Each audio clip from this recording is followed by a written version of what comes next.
matching can be really tricky. We've seen this, especially if you're trying to match patterns in a complicated garment, like the lumberjack shirt that we see in this episode. So I had a thought about presenting this differently, so that I'm going to work in miniature and show you every pattern piece so that you can see that in one frame, and you can see how these patterns each relate to each other, and how you can see the whole process of matching patterns vertically and horizontally. I hope you find this helpful. So here we have all our pattern pieces laid out. Starting with the front, you would cut one pair. This is the back on the fold. Here's the yoke, you would cut a pair. The stand for the collar, and the top collar itself. Now these two pieces together are called a stand and fall collar style, because quite simply the collar falls over the stand, and it covers up the stand when it's in place. Here's our sleeve, and we're looking at the crown, and you can see that one side has a steeper curve that fits into the front armhole, and in the back you have a steeper curve which is fuller and gives more room across the back. The front has this corresponding band that laps one side over the other, and a pocket. Now, let's lay these pattern pieces out, starting with the center back, which you might want a dominant part of your pattern to lie on.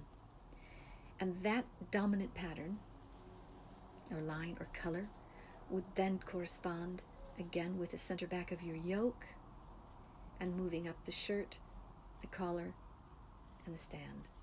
So all these line up so that the pattern is not interrupted when you look at the back of the shirt. The same thing applies to our side seams, because we're going to want to match those horizontally. And again, you're going to want to look at, well, do you want a dominant line there or not? Or do you want to hide the dominant pattern? The same thing goes for our center front. You can see here, the center front's going to fall on this white stripe. So I'm going to lay this small pattern out, and I'm going to use that white stripe again, so that when they join, the pattern is uninterrupted. It's tricky to do, but it can be done. Simpler than the matching the band is your pocket. We know where the pocket placement lines are going to be and what stripe they're going to lie on. So we've got a navy blue stripe here, so we would find that corresponding pattern on our cloth, and we're going to put that right in the middle, maybe use the white line to center it if that corresponds with the shirt pattern. So this is how things relate to each other. Putting the shirt together on paper, let's join the yoke to the back of our shirt, bearing in mind the seam allowances. I don't know if I've lapped this over quite enough, but at any rate, then you can take your shoulder point and you can literally walk the pattern down the armhole and say where you'd like to match your pattern. And I'm doing this because I would maybe choose to match the red stripe or the blue stripe. And that's just on the back. Visually not as important as the front. So here we're going to join the yoke at the shoulder seam to the forepart of our shirt. And we're going to use the same exercise just to see. See, if you lay it out, here's one view of it. And if you turn the pattern piece around, you can walk through again, starting with the shoulder, and pick a point where you'd like to match your pattern. Okay, once again, it's more visually important on the front than it is on the back. Sometimes you can do both. But anyway, it's you putting these pieces together, and you're beginning to understand the relationship of how they work together and where you might match and take advantage of the dominant design in your pattern. And I think this is a really excellent exercise to go through, because if you can understand things using this scale, then you got a bit of a head start. You know, you're better placed than to work with your actual size pieces of pattern. We're going to expand a little now on the construction of this lumberjack shirt using a ready-made shirt already purchased, And we're going to add a padded yoke for extra warmth.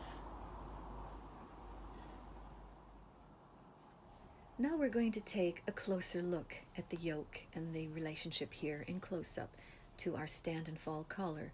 This one is buttoned down, so it's got a very close fit, not a whole lot of overlap. But we locate the center with this button, and we can see how the blue stripe there carries right down into the body. And this particular yoke is cut on the bias. It gives it a little extra personality. So is the top collar, by the way, cut on the bias. We're going to make a pattern of this piece by pinning through the main construction lines. So we have our shoulder, our sleeve line, and the bottom of the yoke. It's a lot easier to do this. I'm working on a large tailor's ham because of the curves in the shirt and the curves on the body. So here we are. We have a store-bought shirt, and we're going to make a pattern. Okay. So here's the pattern. I've already made it, and I've marked up my grid. There's the pattern, construction lines, and I've added a 1/2 inch seam allowance. Now I'm going to locate the center of my yoke by folding it in half both ways. And there's my center point just there. And now, with the aid of this pad that shows the horizontal lines, I'm going to use a pattern master tool here, and I'm going to draw a line through the center at a 45-degree angle. I'm going to use a 1/4 inch system here. I'm going to take 6/4 of an inch, and I'm going to use an 1.5 inch grid.